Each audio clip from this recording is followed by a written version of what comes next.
following video is a Sharp CNC vertical milling machine. It's a model LCS. This unit is new 2003. It has a ACU-RITE MILLPWR CNC controller. It is 3-axis. First thing we'll do is we'll show the head. It's at 2,000 RPM,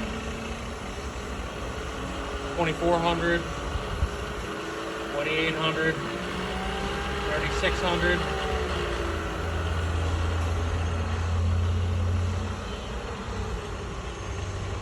Approximately 1,500 RPM. Spindle sounds good.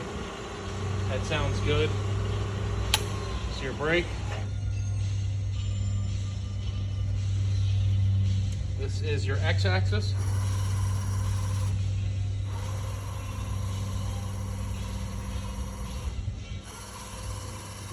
Now your Y.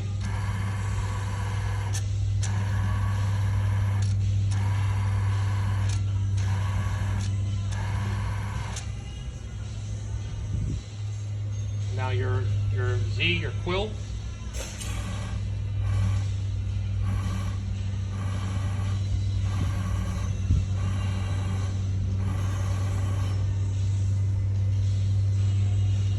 Again, the preceding video is a Sharp LCS CNC vertical milling machine.